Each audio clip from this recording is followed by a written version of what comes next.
Hello, welcome to Sim.PC, where right now is 19:04 in the evening, and just to put everything into a bit of perspective, to know how much of a student I really am, even though it's really close to a graduation, I'm still, I'm still a student, right? Still a student, at least for the time being, and I'm gonna ride that wave all the way out. So, fair way, I would say, to amount to how much of a student you are is the amount of dishes you have, right? The more dishes, the more of a student life you really live. And today I was walking home, and as I was walking home, I realized I had this in my pocket.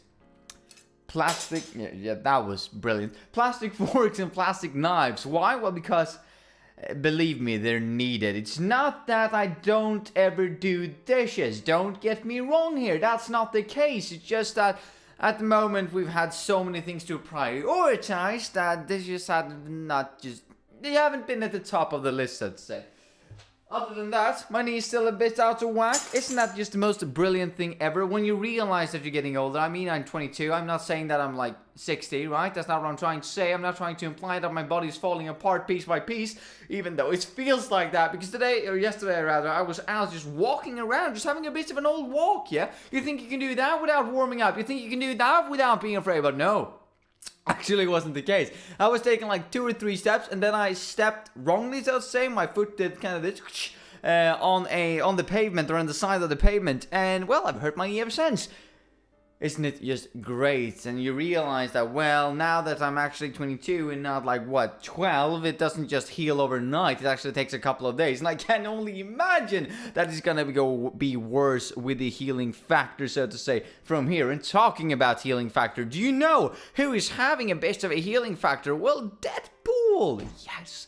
And I'm going to go and watch that Deadpool 2 in just a matter of minutes. We're talking like an hour, approximately 55 minutes, until I have to leave this very lovely area to go out in the real world and interact with real people, right? So that is why today's video, I'm gonna try to keep it rather short. So that is why we're going to discuss the monk debate, some aspects of it, right? Or rather, something that was taken up from the monk debate that I was kind of introducing, not yesterday, because, well, that was a bit of a break in the audience, let's say, the break out of the ordinary, but 2 days ago, the day before yesterday, as you say.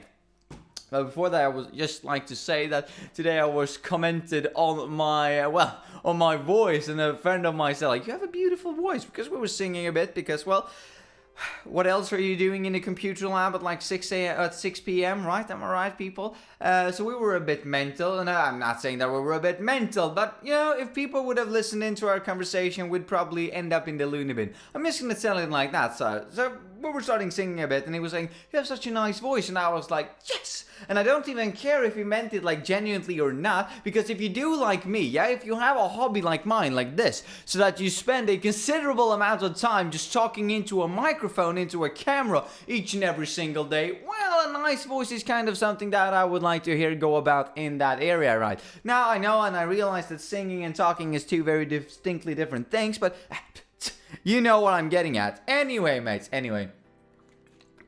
Today I would like to just raise a very controversial topic.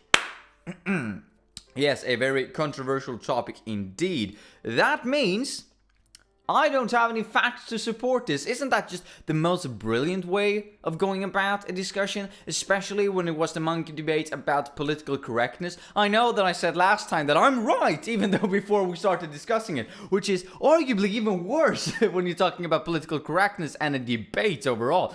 Going in with the mindset that I was right, but obviously it was contextual, right?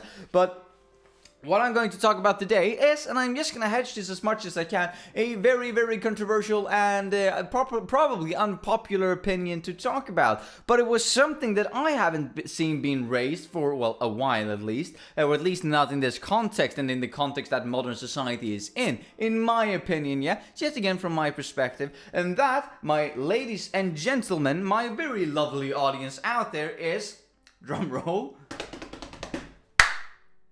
White privilege, isn't it just the best? And I'm not gonna talk about it in the sense, right? And that's why I'm saying it's highly controversial, and you might actually be offended by this. And I'm not meaning to be like really white and pale and having a white t-shirt once talking about this, once standing in a white room with a white lamp. That's all actually just rather coincidence. With a white charger as well. No, I'm not saying that I'm supporting it. Oh, this is so bad. I'm gonna sound like the world's biggest racist when this is done. Yeah, lovely me. What I'm going to talk about is white privilege, yes indeed, because it was taken up in context, right, in the debate by Jordan Peterson, because it was kind of thrown, I'm not going to say it was thrown in his face by Michael Dyson, that's probably a bit harsh. Now, I am a student, so we're out there with the academic language. We learn to hedge each and every single day, so it might be that I'm hedging a bit much here, but yeah, rather a bit much than a bit too little, right? Or is it? The entire argument about political correctness. Anyway, it was kind of implied, anyway, that some white people have it easier than minorities, especially white straight men have it easier in comparison to minorities and women.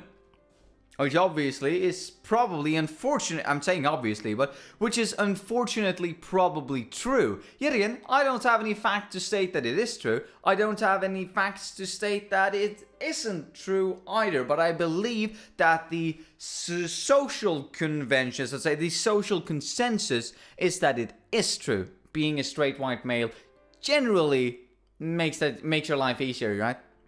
I mean, you can just go and watch Bo Burnham's White People, I think it's called, song. It's really good, you know, the entire idea that my race wrote the institution to be catered around my people and so on and so forth. You know, there are some pretty good lines in there. It's obviously social critique and a bit of a satire in it, all right, but you should go and watch it. I totally recommend it. Anyway, that was a bit rambly to even begin the discussion at all. Might be a long video after all, but hey, that's good for me, right? Isn't it? Because that means a longer rendering time, which means more stress for me. And if it's something I need, it's stress, you know?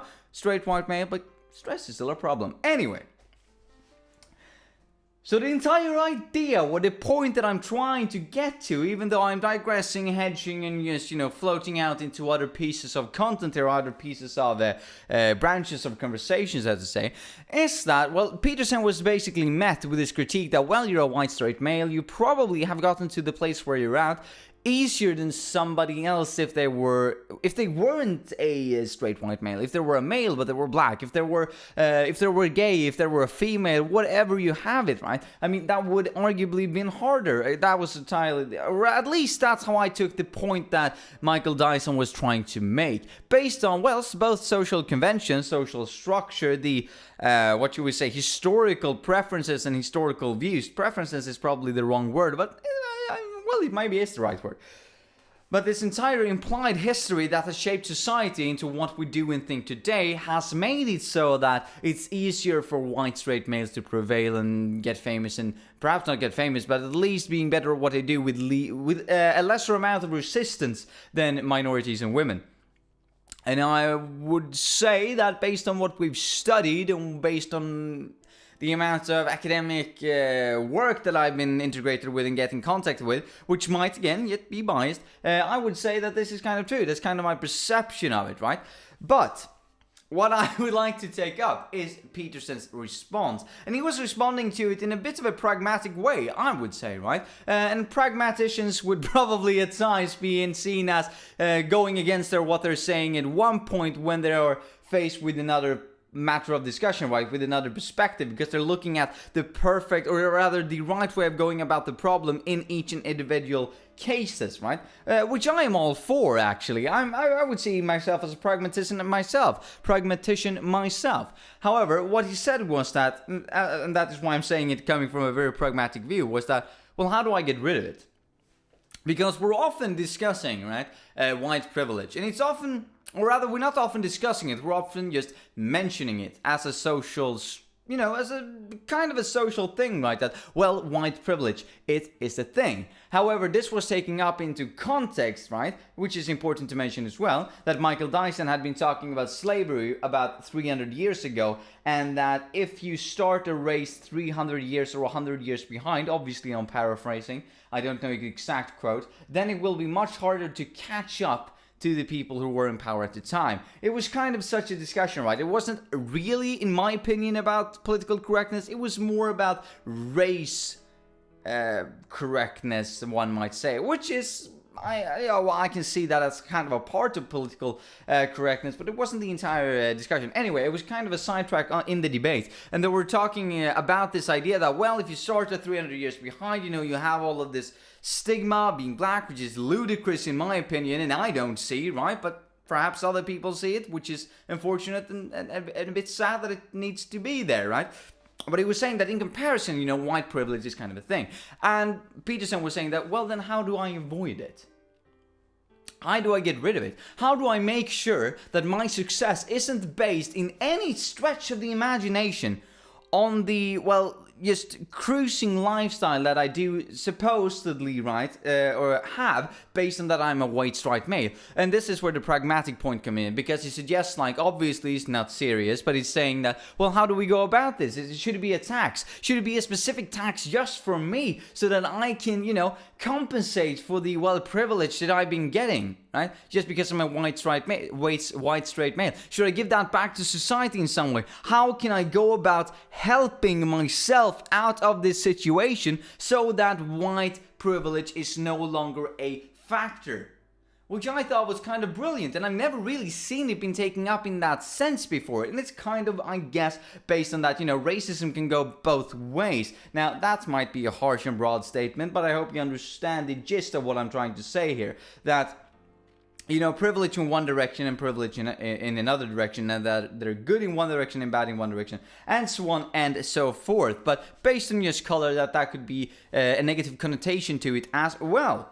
Once I'm more striving to, can't we just be, equal, everybody? I mean, do we really need to bring race into this? To anything, really? Does it really matter? I mean, do you all know that, I mean, sometimes you have, and what I'm trying to get away from is, sometimes you have people who are coming in and they're telling a story, and they begin this story with saying, well, two guys that were walking in to the bar, Asian dudes, and you're just sitting there and like, I really hope that the part of them being Asian is going to be relevant for the story, right? You see what I mean? And it never is. But they basically just present you with two guys walking into a pub. They happen to be Asian and they did something bad. You connect the dots, and you're like, no, I can't connect the dots. You're a racist idiot. Why was it even, important to begin with? I myself like to throw the race in as a twist in the end, and I think that's. I can't really remember his name, but that's taken from a comedian straight off, actually, kind of a sketch that he did, that I thought was brilliant, that was kind of emphasizing the same point, that race shouldn't really matter, now should it? Because how people behave should be up to the individual itself, not the group that they are suggested and slotted into. However, I'm digressing once again, I'm kind of good at doing that, I feel. Anyway. So he was taking up white privilege in this idea that how do I compensate in getting it away? How do I take away this white privilege? Because it would be amazing, right? If I could, as a white straight male, he didn't say this, but kind of the message that he was coming across, or I perceived it, was that a white straight male can go up with, all different sorts of minorities on a stage and be equal, right? And not just equal in the way that all individuals and all human beings are equal, because that's a given, right? We just need to assume that everybody can operate on such a fundamental level that we all think that we're all equal, right? I mean, if we can't do that, which we probably can't, or that we don't do right now, which is a problem, but that we should probably be able to do, then, well, if we can't do that, then there's not much hope for society as a whole, is there? Well, for society it might be, but for the humanity in society, there might not. Anyway. So he was basically making the point, he wasn't saying it strictly, right? But he was making the point that if I go up on a stage, together with other people of minority, how can I make society view me as equal in comparison to them? That was kind of what I was getting away from that conversation. How do I completely nullify my white privilege that I can't even perceive? Because that was also a big point of, and a big matter of discussion, actually, that wasn't actually discussed. Because Michael Dyson was kind of saying that, well, you have this white privilege, even if it was in an attacking statement or just like a figure statement, I don't know, but it was taken up anyway, right? It doesn't really matter. It was still this idea that, well, you have this white privilege. Peterson then, how do I get rid of it? And this entire discussion kind of led into or rather it didn't lead into how do we solve it, right? Which was kind of a bloody issue if you ask me. I would just like them to like kind of stay on that topic for a bit. Not that political correctness probably maybe originated in white privilege. I must say I don't think that was kind of the essential point that they were trying to make there, but yeah, still. But what we were trying to say as well was that Michael Dyson was kind of saying, well, the way of which you speak about, and obviously paraphrasing again, the way of which you speak about white privilege is as if you don't even know that it's there. And I was sitting here, right? White straight male, for now, right? Could change. Not that I'd be black any day, right? I don't think that could be the case. I'm gonna be red more than black. But that I can be, I don't know, bi or gay someday. I don't know. I like to keep my options open, right? But the idea that Michael Dyson was saying that, well, you're speaking of it as if you don't even know what it means. You know, with so little respect to what you have been given just because you're born into the way you are. And I thought that sounded ludicrous. Because isn't the entire idea that we shouldn't be born into privilege? And that if I can't perceive myself as having privilege, that also means that I kind of perceive myself as not having any privilege, right? And even though, say that I do have privilege, which most people would probably argue that I have, because I'm Swede, I'm a white straight male and all of those stuff, white privilege and all of that, and free education and so on and so forth. Well, how do we solve that issue?